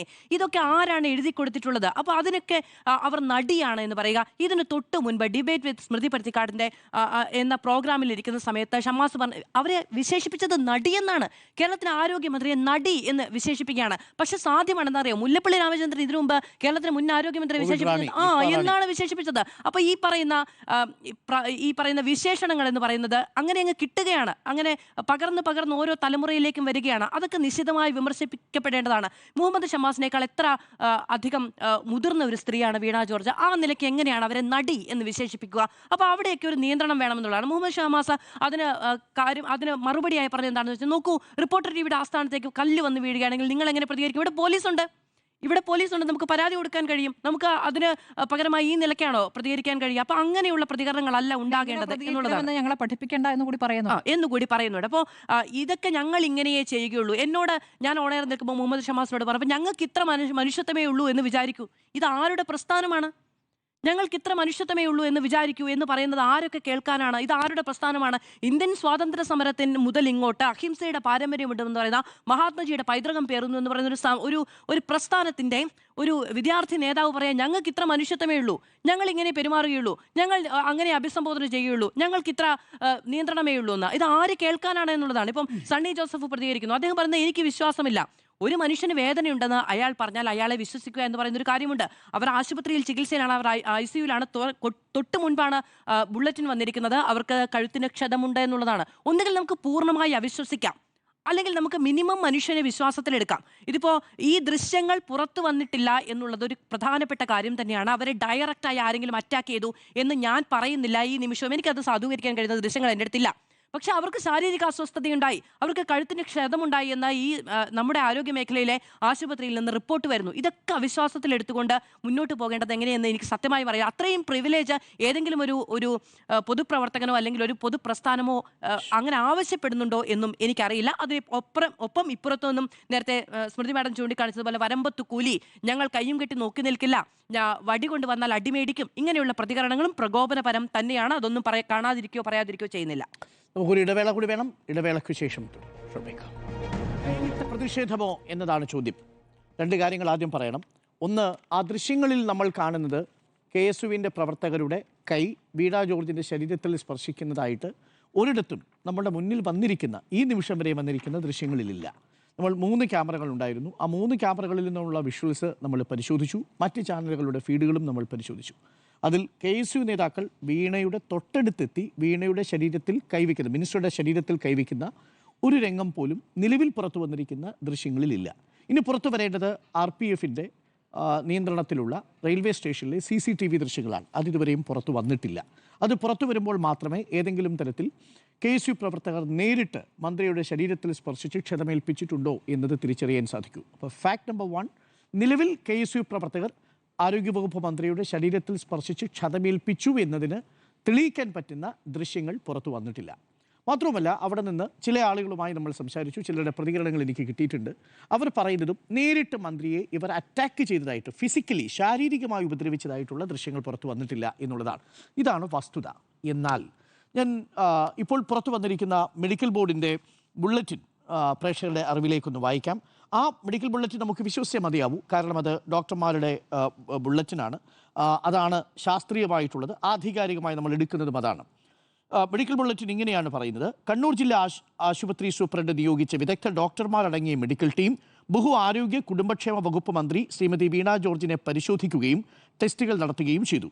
മെഡിക്കൽ ബോർഡിൻ്റെ തീരുമാനപ്രകാരം കഴുത്തിനേറ്റ ക്ഷതവുമായി ബന്ധപ്പെട്ട് പരിശോധന നടത്തുന്നതിന് വേണ്ടി പരിയാരം മെഡിക്കൽ കോളേജ് സൂപ്രണ്ട് നിയോഗിച്ച വിദഗ്ധ സംഘം ആരോഗ്യ കുടുംബക്ഷേമ വകുപ്പ് മന്ത്രിയെ പരിശോധിച്ചതിൻ്റെ അടിസ്ഥാനത്തിൽ MRI സ്കാനിംഗ് ഉൾപ്പെടെയുള്ള വിദഗ്ധ പരിശോധനകൾ വേണമെന്ന് നിർദ്ദേശിച്ചു. അപ്പോൾ 2 കാര്യങ്ങളുണ്ട്. കഴുത്തിന് ക്ഷതമേറ്റു എന്നാണ് മെഡിക്കൽ ബോർഡ് പറയുന്നത്. കഴുത്തിന് ക്ഷതമേൽക്കുക എന്ന് പറയുന്നത് അസ്ഥിക്കല്ല, അല്ലെങ്കിൽ ഏതെങ്കിലും ഒരു ഉളുക്കല്ല എന്നുള്ളതാണ് ഇപ്പോൾ നമ്മൾ ഡോക്ടർമാരുമായി സംസാരിച്ചപ്പോൾ മനസ്സിലാക്കുന്നത്. അല്പസമയം മുമ്പ് ഞാനൊരു ഡോക്ടറുമായിട്ട് സംസാരിച്ചപ്പോൾ ഡോക്ടർ പറഞ്ഞിരിക്കുന്നത് അവിടെ യഥാർത്ഥത്തിൽ സംഭവിച്ചിരിക്കുന്നത് മസിലുകൾക്കാണ് ക്ഷതമേറ്റിട്ടുണ്ടാവുക. ക്ഷതമേൽക്കുന്നത് പൊതുവെ മസിലുകൾക്കാണ് എന്നുള്ളത് കൊണ്ട് കഴുത്തിൻ്റെ ആ ഭാഗത്ത് ഏതെങ്കിലും തരത്തിലൊരു ഉന്തിൻ്റെയും തള്ളിൻ്റെയും ഇടയിൽ ആ മസിലുകൾക്കൊരു ക്ഷതമേറ്റാൽ അങ്ങനെ വേദന സംഭവിക്കാം എന്നുള്ളതാണ്. അതിൻ്റെ പാടുണ്ടെങ്കിൽ മാത്രമേ മെഡിക്കൽ ബോർഡിൽ അങ്ങനെയൊരു രീതിയിൽ സ്കാനിങ് നിർദ്ദേശിക്കുകയുള്ളൂ, MRI സ്കാനിങ് നിർദ്ദേശിക്കാൻ സാധ്യതയുള്ളൂ എന്നാണ്. അപ്പോൾ അവിടെ നടന്ന പ്രതിഷേധം യഥാർത്ഥത്തിൽ കൈവിട്ടതാണോ എന്ന ചോദ്യത്തിന് തീർച്ചയായും കൈവിട്ട പ്രതിഷേധമാണ് എന്ന് തന്നെയാണ് എൻ്റെ ഉത്തരം. എന്തുകൊണ്ടെന്നാൽ ഇത് നേരിട്ട് നിങ്ങൾ ഈ മിനിസ്റ്ററുടെ ശരീരത്തിൽ സ്പർശിച്ചില്ലെങ്കിൽ പോലും ഇങ്ങനെ ക്ഷതമേൽക്കാം എന്നുള്ളതാണ്. എങ്ങനെയാണ് ക്ഷതമേൽക്കുക? 2 തരത്തിലാവാം. ഒന്ന്, വളരെ അപ്രതീക്ഷിതമായിട്ടാണല്ലോ ഈ കരിങ്കൊടിയുമായിട്ട് അവർ പ്ലാറ്റ്ഫോമിൽ നിന്ന് അങ്ങോട്ട് ഓടി വരുന്നത്. ഈ 1ാമത്തെ പ്ലാറ്റ്ഫോമിലേക്ക് മന്ത്രി വരുന്ന സമയത്ത് മന്ത്രി ഇന്ന് വന്ദേ ഭാരതിൽ അവിടെ നിന്ന് മടങ്ങാൻ വേണ്ടി വന്നതാണ്. C4 കമ്പാർട്ട്മെൻറ്റിൽ കയറണം. അത് 3ാമത്തെ പ്ലാറ്റ്ഫോമിലാണ് വരുന്നത്. അപ്പോൾ എൻട്രൻസിലേക്ക് വരുന്നു. എൻട്രൻസിലേക്ക് വരുമ്പോൾ തന്നെ 3ഓ 4ഓ KSU പ്രവർത്തകരെയാണ് നമ്മൾ ആദ്യം കാണുന്നത്. അവർ അവിടെ നിന്നും ഓടി വരുന്നതിൻ്റെ ദൃശ്യങ്ങളുണ്ട്. ആ സമയത്ത് 10-15ഓളം പോലീസുകാർ മന്ത്രിയുടെ ചുറ്റും നിന്നൊരു വലയം തീർക്കുന്നുണ്ട്. മന്ത്രിയുടെ തൊട്ടടുത്ത് എത്താതിരിക്കാൻ ശ്രമിക്കുന്നുണ്ട്. പക്ഷേ നോക്കൂ, അപ്രതീക്ഷിതമായിട്ട് ഇവർ മുദ്രാവാക്യം വിളിച്ച് കുറച്ച് പുരുഷന്മാർ, നോക്കൂ, അതിലൊരു വനിതാ KSU പ്രവർത്തകയെ പോലും നമ്മൾ കണ്ടില്ല. പുരുഷന്മാരായിരിക്കുന്ന പ്രവർത്തകരാണ്. അവർ കൊടിയുമായിട്ട്, ഈ കരിങ്കൊടിയുമായിട്ട് മന്ത്രിയുടെ അടുത്തേക്ക് പാഞ്ഞെടുക്കുന്ന സമയത്ത് സ്വാഭാവികമായും ഒരുന്തും തള്ളിലും ക്ഷതമേൽക്കാനുള്ള സാധ്യതയുണ്ടോ എന്ന ചോദ്യത്തിന് ക്ഷതമേൽക്കാനുള്ള സാധ്യതയുണ്ട് എന്നാണ്. അത് നേരിട്ട് KSU പ്രവർത്തകർ മന്ത്രിയുടെ ശരീരത്തിൽ ആഘാതമേൽപ്പിച്ചതാകണം എന്നില്ല. പക്ഷേ അവിടെ ഒരു സിറ്റുവേഷൻ ക്രിയേറ്റ് ചെയ്തു എന്നുള്ളതാണ്. അത് യഥാർത്ഥത്തിൽ ചെയ്യാൻ പാടില്ലായിരുന്നു. 2 കാരണങ്ങൾ കൊണ്ട്. ഒന്ന്, അവിടെ ഒരു വനിതാ പ്രവർത്തകയില്ല. ഒന്ന്. രണ്ടാമത്തെ പ്രധാനപ്പെട്ട കാര്യം, നിങ്ങൾ തടയുന്നത് ഒരു വനിതാ മന്ത്രിയാണ്. അത് വളരെ അപ്രതീക്ഷിതമായിട്ടാണ്. മുൻകൂട്ടി ഒരു തീരുമാനം എടുത്തതിൻ്റെ അടിസ്ഥാനത്തിലല്ല. നിങ്ങൾ തടഞ്ഞിരിക്കുന്നത് റെയിൽവേ സ്റ്റേഷനിൽ വെച്ചാണ്. നിങ്ങളൊരു പൊതുനിരത്തിലല്ല. ഇപ്പോൾ വിമാനത്തിൽ വെച്ച് തടയുക, റെയിൽവേ സ്റ്റേഷനിൽ വെച്ച് തടയുക, ഇതൊക്കെ അങ്ങേയറ്റം പ്രതിഷേധിക്കേണ്ട കാര്യമാണ്. ഒരു പൊതുനിരത്തിൽ നിങ്ങളൊരു മന്ത്രി ഒരു പരിപാടി പങ്കെടുത്തുകൊണ്ടിരിക്കുന്ന സമയത്ത് മുദ്രാവാക്യം വിളിക്കുന്നത് പോലെയല്ല. മന്ത്രി പരിപാടി കഴിഞ്ഞ് പോകുന്ന സമയത്ത് റെയിൽവേ സ്റ്റേഷനിൽ വെച്ച് പോകുക. കാരണം അവിടെ അത്ര സുരക്ഷാ സംവിധാനങ്ങൾ ഏർപ്പെടുത്താനുള്ള സൗകര്യം ഉണ്ടാവും. പക്ഷേ എന്നിട്ടും 10-15 പോലീസുകാർ അവിടെ ഡ്യൂട്ടിക്ക് ഇട്ടിരിക്കുന്നു എന്നുള്ളതാണ്. അപ്രതീക്ഷിതമായി ഉണ്ടാകുന്ന ഇത്തരം മിന്നലാക്രമണങ്ങൾ നാളെ ഡിവൈഎഫ്ഐയും SFIയും അങ്ങനെ തീരുമാനിച്ചു കഴിഞ്ഞാൽ കേരളത്തിലെ കോൺഗ്രസ്സുകാർക്ക് റോഡിലൂടെ ഇറങ്ങി നടക്കാൻ പറ്റൂ, കേരളത്തിലെ യൂത്ത് കോൺഗ്രസ്സുകാർ ശ്രമിച്ചു കഴിഞ്ഞാൽ മറ്റ് രാഷ്ട്രീയ നേതാക്കൾക്ക് ഇറങ്ങി നടക്കാൻ പറ്റൂ, അത് ഏത് അവസ്ഥയിലേക്ക് എത്തിക്കും? ഇവരൊക്കെ ഏത് സമയത്തും രാത്രിയിലും പകലും ഒക്കെ യാത്ര ചെയ്യുന്നവരല്ലേ? ഇന്ന് മന്ത്രി വന്നത് മന്ത്രിയുടെ ഏതെങ്കിലും സ്വകാര്യ പരിപാടിക്കാണോ? 3 പ്രധാനപ്പെട്ട ഉദ്ഘാടനങ്ങളും ആരോഗ്യവകുപ്പുമായി ബന്ധപ്പെട്ട പരിപാടികൾക്കും നേതൃത്വം കൊടുക്കാൻ വന്നിട്ട് തിരിച്ചു പോകുമ്പോൾ യാത്രാവേളയിൽ ഇതേപോലെ ബസ്സിലോ റെയിൽവേ സ്റ്റേഷനിലോ ഒക്കെ വെച്ച് നടത്തുന്ന ആക്രമണങ്ങൾ അങ്ങേയറ്റം പ്രതിഷേധാർഹമാണ്. ഇതൊട്ടും മാതൃകാപരമായ കാര്യമേ അല്ല. ഇനി ഒരു കാര്യം കൂടി പറഞ്ഞ് ഞാൻ അവസാനിപ്പിക്കാം. യഥാർത്ഥത്തിൽ എന്തിനു വേണ്ടിയാണ് ഈ പ്രതിഷേധം? അതാണ് ഇതിൻ്റെ പോളിറ്റിക്സ്. എനിക്ക് KSU പ്രവർത്തകരോടും ഇപ്പോൾ ആരോഗ്യ വകുപ്പിനെ താറടിച്ച് കാണിക്കാൻ ശ്രമിക്കുന്ന പ്രതിഷേധത്തോടും ഉള്ള ഏറ്റവും വലിയ വിയോജിപ്പ് എന്ന് പറയുന്നത്, യഥാർത്ഥത്തിൽ മന്ത്രി വീണ ജോർജിനെ ഇവർ ലക്ഷ്യം വെക്കുന്നത് എന്തുകൊണ്ടാണ്? ഇന്നലെയൊന്നും അല്ലല്ലോ, കുറച്ച് നാളായിട്ട് മന്ത്രി വീണ ജോർജിനെ ലക്ഷ്യം വെച്ചുകൊണ്ടിരിക്കുകയാണ്. എന്തിനാണ് മന്ത്രി വീണ ജോർജിനെ ലക്ഷ്യം വയ്ക്കുന്നത്? ആരോഗ്യ മേഖലയെ താറടിക്കേണ്ടതുണ്ട്. പ്രിയപ്പെട്ട പ്രേക്ഷകരെ, കഴിഞ്ഞ കുറച്ച് ദിവസങ്ങളിലായി കേരളത്തിലെ ആരോഗ്യ മേഖലയിൽ നടന്നുകൊണ്ടിരിക്കുന്ന 3 പ്രധാനപ്പെട്ട കാര്യങ്ങൾ ഞാൻ പറയാം. ഇതാരെയാണ് ചൊടിപ്പിക്കുന്നതെന്ന് പ്രേക്ഷകർ തീരുമാനിച്ചാൽ മതി. കോഴിക്കോട് ഇന്ത്യയിലെ ആദ്യത്തെ അവയവമാറ്റത്തിനുള്ള ആശുപത്രിയുടെ നിർമ്മാണ പ്രവർത്തനം തുടങ്ങി. ഇതാരെയാണ് ചൊടിപ്പിക്കുക? അവയവ മാറ്റത്തിനുള്ള ആശുപത്രി വന്നാൽ ആർക്കാണ്, സർക്കാരിൻ്റെ മേഖലയിൽ ഒരു ആശുപത്രി വന്നാൽ ആർക്കാണ് നഷ്ടമുണ്ടാവുക? സ്വകാര്യ ആരോഗ്യ കുത്തകയ്ക്കാണ് അതിനകത്ത് നഷ്ടമുണ്ടാവുക. അപ്പോൾ സ്വകാര്യ ആശുപത്രിയെ സംബന്ധിച്ച് ഒരു കോമ്പറ്റീറ്റർ വരാൻ പോകുന്നു എന്നുള്ളതാണ്. രണ്ടാമത്തത്, തിരുവനന്തപുരത്ത് RCCയുടെ പുതിയ ബിൽഡിംഗ് നാടിന് സമർപ്പിച്ചിരിക്കുന്നു. RCCക്ക് പുതിയ ബിൽഡിംഗ് വന്നാൽ ആരെയാണത് വിരൽ പിടിപ്പിക്കുക? ഓങ്കോളജി ഡോക്ടർമാരെ വലിയ പ്രതിഫലം കൊടുത്ത് ആശുപത്രിയിലേക്ക് കൊണ്ടുവന്നുകൊണ്ടിരിക്കുന്ന വിദേശ നിക്ഷേപം ഇപ്പോഴും സ്വകാര്യ ആശുപത്രികളിൽ സ്വീകരിച്ചുകൊണ്ടിരിക്കുന്ന സ്വകാര്യ ആശുപത്രി മാഫിയയ്ക്കാണ്. മൂന്നാമത്തത്, കൊച്ചിൻ ക്യാൻസർ സെന്റർ അടുത്തിടെയാണ് നാടിന് സമർപ്പിച്ചത്. ആർക്കാണ് അതിൻ്റെ ലാഭമുണ്ടാവുക? ഏത് പ്രൈവറ്റ് ഹോസ്പിറ്റലിലാണ് അതിൻ്റെ നഷ്ടമുണ്ടാവുക എന്നത് മാത്രം പ്രേക്ഷകർ ആലോചിച്ചാൽ മതി. പ്രേക്ഷകരെ, നിങ്ങൾക്കറിയുമോ, കഴിഞ്ഞ 5 വർഷം കൊണ്ട് 24.78 ലക്ഷം പേർക്ക് സൗജന്യ ചികിത്സ കൊടുത്തിട്ടുണ്ട് കേരളത്തിലെ ആരോഗ്യവകുപ്പ്. മൊത്തം കണക്ക് കൂട്ടിയെടുത്താൽ എത്ര രൂപയുടെ ആരോഗ്യ ചികിത്സയാണ് കൊടുത്തിരിക്കുന്നത് പറയാൻ പറ്റുമോ? 8425 കോടി രൂപ. ഈ 8425 കോടി രൂപ കേരളത്തിലെ ആരോഗ്യ മേഖല ശക്തമായതുകൊണ്ട് നമ്മൾ പൊതു ചികിത്സയ്ക്ക് വേണ്ടി ഉപയോഗിച്ചതാ. ഈ പൈസ യഥാർത്ഥത്തിൽ എവിടെ പോവേണ്ടിയിരുന്നതാ? 4000 കോടിയെങ്കിലും പോകേണ്ടിയിരുന്നത് സ്വകാര്യ ആശുപത്രികളിലേക്കാണ്. അവിടെ സ്വകാര്യ ആശുപത്രികളിലേക്ക് പോകാതെ അതിനെ തടഞ്ഞു നിർത്തിയിട്ടുണ്ട് ആരോഗ്യവകുപ്പ്. അപ്പോൾ ആരോഗ്യ മേഖല നന്നായി പ്രവർത്തിച്ചാൽ ആർക്കാ നഷ്ടം? സ്വകാര്യ മേഖലയ്ക്കാണ്, ഒരു സംശയവുമില്ല. അപ്പോൾ ആരോഗ്യ മേഖലയെ താറടിച്ച് കാണിച്ചൊരു ഇംപ്രഷൻ ഉണ്ടാക്കുന്നത് ആഗോള ആരോഗ്യ കുത്തകകൾക്ക് വേണ്ടിയാണെന്ന് സംശയിച്ചാൽ കുറ്റം പറയാൻ പറ്റുമോ? പ്രേക്ഷകരെ, നിങ്ങൾ ഒരു കണക്ക് കൂടി അറിയണം. 1,13,81,065 പേരാണ് കഴിഞ്ഞ 5 വർഷത്തിനുള്ളിൽ ഇവിടെ OP ചികിത്സയ്ക്ക് വേണ്ടിയിട്ട് എത്തിയിരിക്കുന്നത്. നോക്കൂ, OP ചികിത്സയ്ക്ക് വേണ്ടി എത്തിയിരിക്കുന്നത്. ഇവരിൽ പകുതി പേര് പോയാൽ എത്ര സ്വകാര്യ ആശുപത്രികളിലെ നിക്ഷേപമാണ് പൂവണിയുക? ഇനി 2,47,000 ശസ്ത്രക്രിയകളാണ് ഈ സർക്കാർ ആശുപത്രികളിൽ നടന്നത്. ഇത് സ്വകാര്യ ആശുപത്രികളിലേക്ക് പോയാൽ ആർക്കാ ലാഭമുണ്ടാവുക? അപ്പോൾ സർക്കാർ ആശുപത്രികളിൽ അവയവമാറ്റ ശസ്ത്രക്രിയ നടന്നാൽ 3000-ഓളം പേരെ ഡയാലിസിസ് നടത്തി നമ്മളുടെ ആരോഗ്യ മേഖലയിൽ ഒരു പൈസയും കയ്യിൽ വാങ്ങാതെ ഇത്രയും പേരെ പുറത്തെത്തിക്കേണ്ടത് ആരുടെ താല്പര്യമാണ്? ആരുടെ ലാഭമാണ് ഇവർ നോക്കുന്നത്? ഇത്രയും പേരുടെ അവയവമാറ്റ ശസ്ത്രക്രിയകൾ കേരളത്തിൽ നടക്കുമ്പോൾ അത് പുറത്ത് നടക്കണമെന്നുള്ള താല്പര്യമാർക്കാണ്? ആരോഗ്യ മേഖലയെല്ലാം തകർന്നു പോയി എന്നൊരു നരേറ്റീവ്, എന്നൊരു ആഖ്യാനം സൃഷ്ടിക്കുന്നത് എന്തിനാണ്? 5,49,660 പേരെ കിടത്തി ചികിത്സിച്ചിട്ടുണ്ട്. ഈ കിടത്തി ചികിത്സിച്ച ഇൻപേഷ്യന്റുമാരിൽ പകുതി പേരെ പുറത്തെത്തിച്ചാൽ അവരുടെ ചികിത്സയുടെ പേരിലുള്ള വലിയ കൊള്ള ലാഭം കൊയ്യാനിരിക്കുന്ന സ്വകാര്യ ആശുപത്രികളെ സഹായിക്കാൻ വേണ്ടിയല്ലേ എന്നുള്ള വളരെ പ്രധാനപ്പെട്ട ചോദ്യമുണ്ട്. ഇവിടുത്തെ ഇൻഷുറൻസ് കമ്പനികളെ, ഹെൽത്ത് ഇൻഷുറൻസ് കമ്പനികളെ, ഇവിടുത്തെ സ്വകാര്യ ആരോഗ്യ കുത്തകകളെ സംരക്ഷിക്കാനും അവർക്ക് ലാഭം ഉണ്ടാക്കി കൊടുക്കാനും വേണ്ടിയാണോ കേരളത്തിലെ ആരോഗ്യ മേഖലയെ താറടിക്കുന്നതെന്നാണ് ചോദ്യം. ഇല്ലെങ്കിൽ ന്യായമായും എൻ്റെ ചോദ്യം ഇതാണ്: ആരോഗ്യ മേഖലയിൽ വരുന്ന പിഴവുകൾ ചൂണ്ടിക്കാട്ടണം, വിമർശിക്കണം, അതിനെതിരെ പ്രതിഷേധിക്കണം. പക്ഷേ 2021 മെയ് മാസം 15-ാം തീയതി നടന്ന ഒരു ശസ്ത്രക്രിയയ്ക്ക് ആ ദിവസം ശസ്ത്രക്രിയ നടക്കുന്ന ദിവസം വീണ ജോർജ് ആരോഗ്യവകുപ്പ് മന്ത്രിയല്ല. അതിന് 15 ദിവസത്തിന് ശേഷമാണ്, അതായത് ഈ ശസ്ത്രക്രിയ നടന്ന് 15 ദിവസത്തിന് ശേഷമാണ് വീണ ജോർജ് ആരോഗ്യവകുപ്പ് മന്ത്രിയെ ചുമതല ഏറ്റെടുക്കുന്നത്. അപ്പം ആരോഗ്യവകുപ്പ് മന്ത്രിയെ ചുമതലയേൽക്കുന്നതിനും 15 ദിവസം മുൻപ് മറ്റൊരു സർക്കാരിൻ്റെ കാലത്ത്, 1ാം പിണറായി സർക്കാരിൻ്റെ കാലത്ത് ശൈലജ ടീച്ചർ ആരോഗ്യവകുപ്പ് മന്ത്രിയായിരിക്കുന്ന സമയത്ത് സംഭവിച്ചതിനിപ്പോൾ വീണ ജോർജിനെ കണ്ണൂർ റെയിൽവേ സ്റ്റേഷനിൽ തടയണമെങ്കിൽ പ്രിയപ്പെട്ട പ്രേക്ഷകരെ, അതിന് പിന്നിലുള്ളൊരു താല്പര്യമുണ്ടെന്ന് നമ്മൾ സ്വാഭാവികമായി സംശയിക്കും. 2017 ഹർഷീനയുടെ വയറ്റിൽ കത്രിക കുടുങ്ങുന്നത്. അന്നും ആരോഗ്യവകുപ്പ് മന്ത്രി വീണ ജോർജ് അല്ല. പ്രതിഷേധിക്കാം, ആരോഗ്യവകുപ്പ് മന്ത്രി പങ്കെടുക്കുന്ന ചടങ്ങുകളെ നിങ്ങൾ ബഹിഷ്കരിക്കാം, ഇത് ആരോഗ്യവകുപ്പിന്റെ വീഴ്ചയാണെന്ന് പറയാം. പക്ഷേ നിങ്ങൾ ആരോഗ്യവകുപ്പ് മന്ത്രി വീണ ജോർജിനെ കരിങ്കടി കാണിക്കുന്നത് എന്തിനാണ് എന്ന വളരെ പ്രധാനപ്പെട്ട ഒരു ചോദ്യം നമ്മുടെ മുന്നിലുണ്ട്. അതിനുള്ള ഉത്തരം ഇനി പറയേണ്ടതിൻ്റെ ബാധ്യത പ്രതിപക്ഷത്തിനുണ്ട്. ഇവിടുത്തെ സ്വകാര്യ ആശുപത്രികളെ സംരക്ഷിക്കാൻ വേണ്ടി, സ്വകാര്യ ആഗോള കുത്തകളെ സംരക്ഷിക്കാൻ വേണ്ടിയാണ് എന്ന ന്യായമായ സംശയമുണ്ടാവും. ഞാൻ തുടർച്ചയായി പറഞ്ഞുകൊണ്ടിരിക്കുന്ന ഇതാണ്, കഴിഞ്ഞ കുറച്ച് വർഷങ്ങളിലായിട്ട് കേരളത്തിലേക്ക് വന്നിരിക്കുന്ന വിദേശ നിക്ഷേപം KKR-ൻ്റെയും ബ്ലാക്ക് സ്റ്റോണിൻ്റെയും പേരിൽ Baby Memorial, Maitra, KIMS, Aster Medicity, അങ്ങനെ നിരവധി ആശുപത്രികളിലെ വിദേശ നിക്ഷേപത്തിന് വേണ്ടിയുള്ള കാവൽ ഭടന്മാരായി കേരളത്തിലെ ഈ പ്രതിഷേധിക്കുന്നവർ മാറരുത്, പ്രതിപക്ഷം മാറരുത് എന്നൊരു അഭ്യർത്ഥന മാത്രമാണുള്ളത്. പാവപ്പെട്ട മനുഷ്യരാണ് കേരളത്തിൽ, അവർക്കുള്ള അവസാനത്തെ അത്താണിയാണ് നമ്മുടെ മെഡിക്കൽ കോളേജുകളും നമ്മളുടെ ആരോഗ്യ സംവിധാനങ്ങളും. ആ ഒരു കാര്യം കൂടി ഞാൻ പറയാം. നമ്മളിപ്പോൾ വലിയ ചർച്ച ചെയ്തൊരു വിഷയമുണ്ടല്ലോ, വിളപ്പിലെ ചികിത്സാ പിഴവിനെ കുറിച്ച്. വിളപ്പിലെ കുടുംബാരോഗ്യ കേന്ദ്രം ഉണ്ടല്ലോ, ഇപ്പോൾ രാത്രി ചികിത്സ കൊടുക്കുന്നില്ല, പൂട്ടി. എന്താ കാരണം? 3 പേര് രാജിവെച്ച് പോയി. അവരന്ന് കൃത്യമായ ചികിത്സ നൽകിയിരുന്നു എന്നുള്ള വസ്തുത പുറത്തു വരും മുമ്പ് അവരെ നിർത്തി വിചാരണ ചെയ്തു. CPR കൊടുത്തില്ല എന്ന് പറഞ്ഞ് വിവാദമുണ്ടാക്കി പോകുമ്പോൾ ആശുപത്രികൾ, മെഡിക്കൽ കോളേജുകളും ഈ കുടുംബാരോഗ്യ കേന്ദ്രങ്ങളും പ്രാഥമിക ആരോഗ്യ കേന്ദ്രങ്ങളും അടച്ചു പൂട്ടിപ്പോകുമ്പോൾ ലാഭം കൊയ്യാൻ കാത്തിരിക്കുന്നത് ഇടത്തരം സൂപ്പർ സ്പെഷ്യാലിറ്റി സ്വകാര്യ ആശുപത്രികളാണ്. 1750 സ്വകാര്യ ആശുപത്രികളെ പൂട്ടിച്ച സർക്കാരാണിത്. കൂടുതൽ മെഡിക്കൽ കോളേജുകളും കൂടുതൽ കാത്ത് ലാബുകളും കൂടുതൽ ഡയാലിസിസ് കേന്ദ്രങ്ങളും കൂടുതൽ പ്രൈമറി ഹെൽത്ത് സെൻ്ററുകളെ കുടുംബാരോഗ്യ കേന്ദ്രങ്ങളാക്കി മാറ്റുകയും ചെയ്ത സർക്കാരാണിത്. അപ്പോൾ ഇത് ആരുടെ താല്പര്യമാണ്? പൂട്ടിപ്പോയ സ്വകാര്യ ആശുപത്രികൾക്ക് വേണ്ടിയാണോ നിങ്ങൾ ഈ സമരം ചെയ്തതെന്ന ചോദ്യം ഉയർന്നുകൊണ്ടേയിരിക്കും.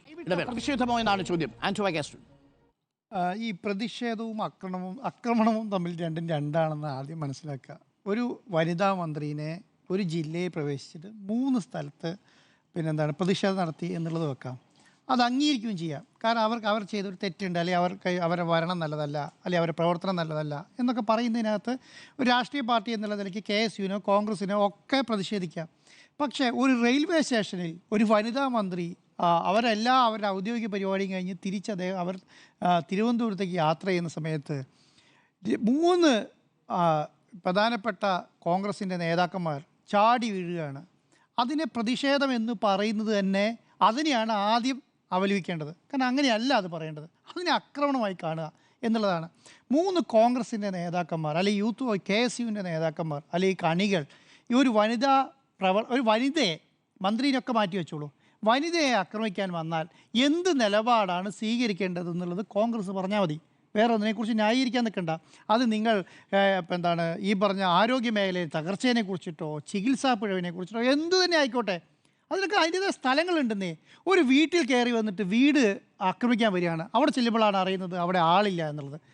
എന്തുകൊണ്ടാണ് വരുന്നത്? റീത്തുമായിട്ട് വരികയാണ്, എന്നിട്ട് റീത്ത് വെക്കുകയാണ് ആ വീടിന് മുമ്പിൽ എന്നുള്ളതാണ്. അവിടെ മന്ത്രിക്ക് ഓഫീസില്ലേ, അവിടെ സെക്രട്ടേറിയറ്റ് ഇല്ലേ, അവിടെ ഫെസിലിറ്റി ഇല്ലേ, എല്ലാം ചെയ്തുകൂടെ? ഒരു വീട്ടിലേക്ക് റീത്ത് കൊണ്ടിരുന്നതിൻ്റെ അർത്ഥം എന്താ? ഇതിൻ്റെ ഒരു ഡെഫിനിഷൻ എന്താ? ഈ ആക്രമണവും ഈ പറഞ്ഞ പ്രതിഷേധവും തമ്മിൽ എങ്ങനെയാണ് അതിനെ ഡിഫൈൻ ചെയ്യേണ്ടത്? രണ്ടിനും രണ്ടായിട്ട്. ഇത് കോൺഗ്രസ്സുകാരെ ആരെങ്കിലും പഠിപ്പിക്കണോ? ഞാൻ പറയുന്നത് ഇതിപ്പോൾ ആര് ചെയ്താലും ശരിയാണെന്നല്ല, ആര് ചെയ്താലും തെറ്റാണ്. ഇത് വലിയ രീതിയിൽ ആക്രമണം നടത്തുക, എന്നിട്ട് ഇങ്ങനെയാണ് ആക്രമണം നടത്തുന്നതെങ്കിൽ തിരിച്ചു കിട്ടുമ്പോൾ മേടിക്കാൻ നിന്നാൽ മതി. അതാണ് പറയുന്നത്. ഇങ്ങനെയാണ് ആക്രമണം നടത്താൻ തീരുമാനിച്ചിട്ടുണ്ടെങ്കിൽ തിരിച്ചു കിട്ടേണ്ടത്, അയ്യോ ഞങ്ങളെ ആക്രമിക്കാൻ വരുന്നേ, അത് മാത്രം ആക്രമണവും, ഇത് പ്രതിഷേധമാവാൻ പാടില്ല. ഞങ്ങളെ ആക്രമിക്കുന്ന സമയത്ത് അത് ആക്രമണമാണ്, ഇത് ഇങ്ങനെ ചെയ്യുന്ന സമയത്ത് അത് പ്രതിഷേധമാണെന്ന് പറയുന്നത് ഏതർത്ഥത്തിലാണ്?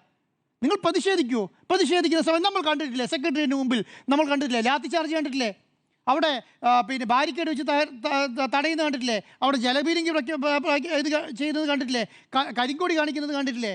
ഇതൊക്കെ കാണുന്നുണ്ട്, ഇതൊക്കെ കാണും. പക്ഷേ എന്താണ്, ഒരു വനിതയാണ് അവിടെ വരുന്നതെന്നും ഇത് മന്ത്രിയാണോ എന്നുള്ളതല്ല, അതിനേക്കാളും അപ്പുറം ഇതൊരു വനിതയാണെന്നും ഈ വനിതകൾക്ക് അവർക്ക് അവരുടേതായ പ്രശ്നങ്ങളും അവരുടേതായ രോഗങ്ങളും അവരുടേതായ എല്ലാ പ്രശ്നങ്ങളും ഉണ്ടെന്ന്. കേരളത്തിലെ എല്ലാ മന്ത്രിമാരും ഈ പറയുന്ന 20, 18, 25 ഇടയ്ക്ക് പ്രായമുള്ളവരല്ലല്ലോ, ആണോ? 50 വയസ്സിന് മേലേക്കുള്ളവരാണ് കൂടുതൽ ആൾക്കാരും. അവർക്ക് അവരുടേതായ രോഗങ്ങളുണ്ടാവാം, അവരുടേതായ പ്രശ്നങ്ങളുണ്ടാവാം, അവരുടേതായ BP, ഷുഗർ പോലെയുള്ള സാധാരണ രോഗങ്ങളുള്ള ആൾക്കാരുണ്ടാവില്ലേ? പെട്ടെന്ന് വന്ന് ചാടി വീണാൽ ഞെട്ടിയാൽ പോരാ മനുഷ്യന്, പെട്ടെന്ന് ഞെട്ടിയാൽ പോരാ, എന്താ സംഭവിക്കുക? ഇതുപോലും മനസ്സിലാക്കുന്നില്ല എന്നേ. ഇതൊക്കെ ഞാൻ പറയും. എന്നിട്ടെന്താ, ഞങ്ങൾക്ക് ഇത്രയും മനസാക്ഷിയുള്ളത് നിങ്ങൾ കണക്കാക്കിക്കോളൂ എന്ന് വിളിച്ചോടെ ചാനലിൽ വന്നിരുന്നിട്ട്. ഞങ്ങളുടെ മനസാക്ഷി ഇവരാണ് നാളെ രാവിലെ അധികാരത്തിൽ വരേണ്ടത്. ഞങ്ങൾക്ക് ഇത്രയും മനസാക്ഷിയുള്ളൂ എന്ന് പറയുന്ന ആൾക്കാരാണ് നാളെ അധികാരത്തിൽ വരേണ്ടത്, അല്ലേ? ഞാൻ പറയുന്നറിയോ, കേരളത്തിലൊരു നിയമസഭ ഉണ്ടായിരുന്നല്ലോ, അവസാനത്തെ നിയമസഭയായിരുന്നല്ലോ, അവിടെയാണല്ലോ കത്രിക വെച്ച് കേസിട്ടായിരുന്നത്. ഒരു അടിയന്തര പ്രമേയം കൊണ്ടുവന്നുകൂടായിരുന്നോ? ഈ പറഞ്ഞ ചികിത്സാ നെഗ്ലിജൻസിന് എല്ലാത്തിനും കൂടി ഒരു അടിയന്തര പ്രമേയം കൊണ്ടുവന്നുകൂടായിരുന്നോ? ഈ വീണ മന്ത്രി ചെയ്യാത്ത കാര്യങ്ങളെക്കുറിച്ച് പറഞ്ഞിട്ട് ഒരു അടിയന്തര പ്രമേയം കൊണ്ടുവന്നുകൂടായിരുന്നോ? ചെയ്തോ? ചെയ്തില്ലല്ലോ. എന്തിനാ അത് ചെയ്യുന്നത്? ഇലക്ഷനാണെന്നേ, ഇലക്ഷനാണ്. ഇന്ന് ഞാൻ നാളെ മറ്റന്നാൾ വയനാട്ടിലേക്ക് വീണ മിനിസ്റ്റർ വരുന്നുണ്ട്. അതിൽ ഞങ്ങൾ കാണിക്കുന്ന വെച്ചിട്ടൊരു അവിടുത്തെ യൂത്ത് കോൺഗ്രസിൻ്റെ ഒരു നേതാവിൻ്റെ ഒരു പ്രസംഗം കേട്ടു. ഒരു സമരത്തിൻ്റെ ഭാഗമായിട്ട് പ്രസംഗമാണ്. നിങ്ങളത് കേട്ടു നോക്കണം, ഞാനത് പറയുന്നില്ല. ഇത്ര മോശമായിട്ടാണ് വനിതകളെയല്ലേ പറയുന്നതെന്നേ, വനിതകളെയല്ലേ പറയുന്നത്. കാരണം ഇത്ര വനിതാ സ്ത്രീ വിരോധം കൊണ്ടാണോ കോൺഗ്രസ് അധികാരത്തിൽ വരാൻ പോകുന്നത്, അധികാരത്തിൽ വരണമെന്ന് ആഗ്രഹിക്കുന്നത്? അങ്ങനെയാണോ? ഇവർക്ക് കേരളത്തിൽ വനിതാ മന്ത്രിമാരൊന്നും ഉണ്ടായിരുന്നില്ലേ? ഇതുപോലെ കേരളത്തിൽ ഏതെങ്കിലും വനിതാ മന്ത്രിയെ ട്രീറ്റ് ചെയ്ത് നിങ്ങൾ കണ്ടിട്ടുണ്ടോ? കോൺഗ്രസ് അധികാരത്തിലുണ്ടായിരുന്നല്ലോ, CPM ഇടതുപക്ഷം പ്രതിപക്ഷത്തുണ്ടായിരുന്നു. എത്ര വനിതാ മന്ത്രിമാരെ ഇങ്ങനെ ട്രീറ്റ് ചെയ്തതൊന്നും കാണിച്ചുകൊണ്ടാ? ഒരെണ്ണം കാണിച്ചുകൊണ്ടാ? അപ്പം പറയുന്നത് എന്താണ്? പറയുന്നത് വേറൊരു കാര്യവും പ്രവർത്തിക്കുന്നത് വേറൊരു കാര്യവും. വാക്ക് പ്രവൃത്തി തമ്മിൽ യോജിച്ചു പോകണ്ടേ? ഞാൻ പറയുന്നത് ഒരു ജില്ലയിൽ ഒരു പ്രതിഷേധം നടത്തണം, ശക്തമായ പ്രതിഷേധം നടത്തിയാൽ അത് ഒരു സ്ഥലത്താണെങ്കിൽ അത് ക്ലാരിറ്റി ഉണ്ടാവും. അത് മാധ്യമപ്രവർത്തകർക്ക് അറിയാം, അത് മാധ്യമപ്രവർത്തകർക്ക് ചെയ്യാം. ഇതെന്താ സംഭവിക്കുന്നത് അറിയോ? ഇത് ഒളിച്ചു പാത്ത് നിന്നിട്ട് കരികൊടിയായിട്ട് ചാടി വീഴുകയാണ്. എത്ര പോലീസുകാരെയാണ് ഒരു വനിതാ മന്ത്രി കൊണ്ടു നടക്കേണ്ടത്? ഒരു സ്ഥലത്ത് ഒരു വനിതാ മന്ത്രിയല്ലെന്നേ, ഒരു MLA ആയിക്കോട്ടെ, വനിതാ MLA നിങ്ങൾ എത്ര സ്ഥലത്ത് കൊണ്ടു നടക്കുക? എത്ര പോലീസുകാരെ കൊണ്ടു നടക്കണം? ഇപ്പോൾ ഇനി ഞാൻ ചോദിക്കട്ടെ, നിങ്ങൾ വിമാനത്തിൽ കോൺഗ്രസിൻ്റെ പ്രതിഷേധത്തിൻ്റെ ശൈലിയാണ് ഞാൻ പറയുന്നത്. വിമാനത്തിൻ്റെ അകത്ത് പ്രതിഷേധിക്കുക കേരളത്തിലെ മുഖ്യമന്ത്രിക്കെതിരെ. വിമാനത്തിൻ്റെ അകത്ത് എന്താ, തൊട്ട് മുൻപിലിരുന്ന സീറ്റിൽ നിന്നും വിമാനം ലാൻഡ് ചെയ്ത ഉടനെ എണീറ്റ് ചാടി ആക്രമിക്കാൻ വരികയാണ് മുഖ്യമന്ത്രിക്കെതിരെ. ഇതിനാണ് പ്രതിഷേധം എന്ന് പറയുന്നത്. ഇത് ഏത് രാജ്യത്തെ പ്രതിഷേധ? ലോകത്തെവിടെയും നടക്കും ഇങ്ങനത്തെ പ്രതിഷേധം? നിങ്ങൾ എവിടെയും കണ്ടിട്ടുണ്ടോ ഇങ്ങനെ ഒരു പ്രതിഷേധം? ഈ പറയുന്ന LDF നടത്തും. ഞാൻ പറയുന്നത് സമരത്തിൻ്റെ ഇടയ്ക്ക് കല്ലെറിഞ്ഞു, വടിയെടുത്തെറിഞ്ഞു, കാറിനെ ആക്രമിച്ചു, നിങ്ങൾ കരിങ്കൊടി കാണിച്ചു, ചില്ലെറിഞ്ഞു പൊട്ടിച്ചു, ഒക്കെ സമ്മതിക്കാം. അത് അവിടെ ഒരു സമരത്തിൻ്റെ അങ്ങനെ ഒരു സ്ഥലമാണത്, ഒരു സമരത്തിൻ്റെ സ്ഥലമാണത്. അവിടെ അത് സംഭവിക്കാം. ഇത് ആക്രമിക്കുകയാണ്, പേഴ്സണലായിട്ട് ആക്രമിക്കുകയാണ്. മുഖ്യമന്ത്രിയെ ആക്രമിക്കാൻ നോക്കുന്നു, മന്ത്രിമാരെ ആക്രമിക്കാൻ നോക്കുന്നു. ഇത് ഏത് പ്രതിഷേധ ശൈലിയാ? അതിന് ആകെ ഇവരുടെ കയ്യിലുള്ള സ്ഥലത്ത് കരിങ്കൊടി. ഇതിന് ഇവർ പറയുന്ന കരിങ്കൊടി കാണിക്കാൻ വരികയാണെന്ന് പറഞ്ഞു. ഓടിക്കൊണ്ടിരിക്കുന്ന വണ്ടിയുടെ മുന്നിലേക്ക് വന്ന് ചാടുകയാണ്. ഓടിക്കൊണ്ടിരിക്കുന്ന വണ്ടി കരിങ്കൊടി എടുത്ത് ചാടുകയാണ്. ഞാൻ പറയുന്നത്, ഒരു പ്രതിഷേധം ഉണ്ടാകുന്ന സ്ഥലത്ത് കരിങ്കൊടി കാണിക്കാൻ തെറ്റില്ല. അല്ലെങ്കിൽ ഒരു 10 25 ആൾക്കാർ കൂടി നിന്ന്, അല്ലെങ്കിൽ 10 50 ആൾക്കാർ കൂടി നിന്നിട്ടുണ്ട് ഇത് ചെയ്യുന്നത് തെറ്റില്ല. ഇത് 10 80 70 കിലോമീറ്റർ സ്പീഡിൽ വരുന്ന വണ്ടിയുടെ മുമ്പിൽ എവിടെയെങ്കിലും ഒരു മൊബൈൽ ക്യാമറ വെച്ച് നിന്നിട്ട് നേരെ ചാടുകയാണ്. കഴിഞ്ഞ 10 വർഷത്തിനുള്ളിൽ കാണുന്ന കാര്യമാണ് ഞാൻ ഈ പറയുന്നത്. നേരെ ചാടുകയാണ്. ഈ വണ്ടി വെട്ടിക്കുന്ന സമയത്ത് ഇടിക്കാൻ പോകുന്നുണ്ടാവാം, വേറെ ആർക്കെങ്കിലും എന്തെങ്കിലും സംഭവിച്ചാലോ? ഇപ്പം നേരത്തെ മാധു പറഞ്ഞതിൽ ഞാൻ ഒരു കാര്യം ശ്രദ്ധിക്കുകയായിരുന്നു. ഞാൻ പറഞ്ഞു, വീണ ജോർജിനൊന്നും സംഭവിക്കേണ്ട. ആ പ്ലാറ്റ്ഫോമിൽ കൂടെ നടക്കുന്ന ആളുണ്ടല്ലോ, ഒരു പ്രായമായ സ്ത്രീ ഈ തിരക്കിനിടയ്ക്ക് തട്ടി റെയിൽവേ പാളത്തേക്ക് വീണുള്ള അവസ്ഥ എന്താ? വെറുതെ വീണാൽ മതി. ഞാൻ ട്രെയിൻ വരണമെന്നില്ല, വെറുതെ വീണാൽ മതി. എത്ര അടിയാ? 5.5 അടി 6 അടി കുഴിയിലേക്കാണ് വീഴുന്നത്. ആ പോലീസുകാർ തള്ളിക്കൊണ്ട് പോകുന്നത് നിങ്ങൾ കാണുന്നുണ്ടോ? എത്ര പേരാ ഒതുക്കി സൈഡിലേക്ക് പോകുന്നത്? ഇതൊക്കെ സാമാന്യ ബോധ്യം മനസ്സിലാക്കിക്കൂടെ? ഇനിയിപ്പോൾ ഞാൻ പറയുകയാണ്, നിങ്ങൾക്ക് തിരുവനന്തപുരത്ത് കണ്ണൂരിൽ നിന്നും തിരുവനന്തപുരത്തേക്ക് ട്രെയിനിൻ്റെ ക്യാബിനിൽ കയറിയിരുന്നാൽ യൂത്ത് കോൺഗ്രസ്സുകാർ വിചാരിച്ചാൽ KSUകാർ വിചാരിച്ചാൽ സമരം നടത്താൻ പറ്റില്ല, അതിൻ്റെ അകത്ത് നടത്താൻ പറ്റില്ലേ? അത് വിശ്വസിച്ചിട്ടാണോ കേരളത്തിൽ മന്ത്രി നടക്കുന്നത്? അവിടെ അങ്ങനെ ഒരു സമരം നടക്കില്ല എന്നത് കേരളത്തിലെ ജനങ്ങളാണെന്നും ഇവിടുത്തെ കേരളത്തിലൊരു പാരമ്പര്യം ഉണ്ടെന്നും വിശ്വസിച്ചിട്ടാണ് ഈ പറയുന്ന പ്ലാറ്റ്ഫോമിൽ ഇരിക്കുന്നത്. ഇത് വിശ്വസിച്ചിട്ടാണ് ഒരു ഫ്ലൈറ്റിൽ കയറിയിരിക്കുന്നത്. പണ്ട് ചാവേറക്രമം നടത്തുന്ന പോലെയാണ്. ഒരു മര്യാദയുമില്ലാതെ എന്ത് വേണേലും ചെയ്യുക. ഇതെല്ലാം പ്രതിഷേധത്തിൻ്റെ ഭാഗമാണ് എന്ന് വിചാരിച്ച് ഞാൻ പറയുന്നത്, നിങ്ങൾ ചികിത്സാ നെഗ്ലിജൻസ് ഉണ്ടായിട്ടുണ്ടോ? ചികിത്സാ പിഴവ് ഉണ്ടായിട്ടുണ്ടോ? നിങ്ങളുടെ അടിസ്ഥാന വികസനം ഉണ്ടായിട്ടില്ലേ? അതൊക്കെ പറയേണ്ട സ്ഥലത്തെങ്കിലും അറ്റ്ലീസ്റ്റ് പറയുക, നിയമസഭയിലെങ്കിലും പറയുക, എന്നിട്ട് വന്നിട്ട് ഈ പണിയെടുക്കുക. അപ്പോൾ നമുക്കൊരു രസമുണ്ട്. അവിടെ പറഞ്ഞിട്ട് കേൾക്കാത്ത കാര്യമാണല്ലോ ഇവിടെ നടക്കുന്നത്. അവിടെ ഒരു അക്ഷരം മിണ്ടാതെ അവിടെ ഈ പണി. അതാണ് ഞാൻ ഇന്നലെ പറഞ്ഞത്. മിനിഞ്ഞാന്ന് രാജീവ് മിനിസ്റ്റർ 5 വർഷം പൂർത്തിയാക്കി അവസാനത്തെ മന്ത്രിസഭയുടെ അവസാനത്തെ ദിവസം ചോദിക്കുകയാണ്, എന്താ ഈ പറയുന്ന 5 വർഷം ഭരിച്ചിട്ട് കേരളത്തിലെ മന്ത്രിമാർക്കെതിരെ മുഖ്യമന്ത്രിക്കെതിരെ ഒരു അഴിമതി ആരോപണം ഉണ്ടെങ്കിൽ പറയാൻ പറഞ്ഞപ്പോൾ ഒരക്ഷരം മിണ്ടാതെ പോയ ആൾക്കാരാണ്. പ്രമേയം സഭയിൽ കൊണ്ടുവരാതെയാണ്. അതെ, ഞാൻ പറഞ്ഞത്. എന്നിട്ട് അവസാനം ഇറങ്ങിപ്പോയ ആൾക്കാരാണ് ഈ പറയുന്ന നടുറോഡിൽ ഇത് കാണിക്കുന്നത്. ഒരാഴ്ച ഇലക്ഷനുള്ളൂ. എന്നിട്ട് ഇതിന് ഞാൻ പറഞ്ഞ ആക്രമണം നടത്തുമ്പോൾ തിരിച്ച് ആക്രമണം കൂടെ നേരിടാൻ തയ്യാറായി നിന്നോളുക. ഏത് തരത്തിലുള്ള അക്രമവും നമ്മൾ ഞാൻ അപലപിക്കപ്പെടേണ്ടതാണ്. അവലംബിച്ചുകൊണ്ടല്ല ഞാൻ പറയുന്നത്, സാർ ന്യായീകരിക്കുന്നതുകൊണ്ടാണ് ഞാൻ പറയുന്നത്. കേരളത്തിലെ പ്രധാനപ്പെട്ട KPCC പ്രസിഡന്റ്, ഇപ്പോൾ പ്രതിപക്ഷ നേതാവ്, KPCC പ്രധാനപ്പെട്ട നേതാവ്, യൂത്ത് കോൺഗ്രസിന്റെ പ്രസിഡന്റ് ഒക്കെ വന്ന് പറയുന്നത് എന്താണെന്നറിയോ? ഇത് അപലപിക്കുന്നില്ല, ഇത് അപലപിക്കാതെ ഇതിനെ ന്യായീകരിക്കുന്നതുകൊണ്ടാണ്. ഇത് ന്യായീകരിക്കുന്നത് കൊണ്ടാണ് ഈ പ്രതിഷേധം ആക്രമണമായി മാറുന്നത്. അതിനെ അപ്പം തള്ളി പറയണ്ടേ? അത് ശരിയായ നടപടിയല്ല. പറഞ്ഞുകൂടായിരുന്നോ? പറഞ്ഞിട്ടില്ലല്ലോ. അതിനെ ന്യായീകരിച്ചുകൊണ്ടിരിക്കണം. ആ ന്യായീകരിച്ചുകൊണ്ടിരിക്കുന്ന സമയത്ത് ഞാൻ പറയുന്നത് എൻ്റെ സഹപ്രവർത്തകർക്ക്, എൻ്റെ കൂടെയുള്ള ആൾക്കാർക്ക് ഒരു വിഷമം ഉണ്ടാകുന്ന സമയത്ത് അയ്യോ അതൊന്നും ചെയ്യാൻ പാടില്ല എന്ന് പറഞ്ഞ് മിണ്ടാതെ നിൽക്കേണ്ട കാര്യമില്ലല്ലോ. ആക്രമിച്ചുകൊണ്ടിരിക്കുന്ന സമയത്താണ്. അപ്പം ആ കൂടെ ആക്രമിച്ച ആളെ തള്ളി പറയാനുള്ള മാന്യത മര്യാദ ആ പാർട്ടിയുടെ പ്രധാനപ്പെട്ട നേതാക്കന്മാർ കാണിച്ചാൽ മതി. അത് അപ്പുറം ഒരു വനിതാ നേതാവായിരുന്നെന്നും ഈ വനിതാ നേതാവിന് ഇങ്ങനെയല്ല ട്രീറ്റ് ചെയ്യേണ്ടതെന്നും ഇങ്ങനെ ഒരു പ്രവർത്തകരും ഇങ്ങനെ ഒറ്റയ്ക്കോ പെട്ടയ്ക്കോ പോയിട്ട് സമരം നടത്തേണ്ടതില്ല എന്നും പറയണ്ടേ? അത് പറയുന്നില്ലല്ലോ. കൈവിട്ട പ്രതിഷേധമോ എന്നതായിരുന്നു ചോദ്യം. 5 പേർക്കും ഏക അഭിപ്രായമാണ്, കൈവിട്ട പ്രതിഷേധം തന്നെയായിരുന്നു കണ്ണൂരിൽ കണ്ടത്.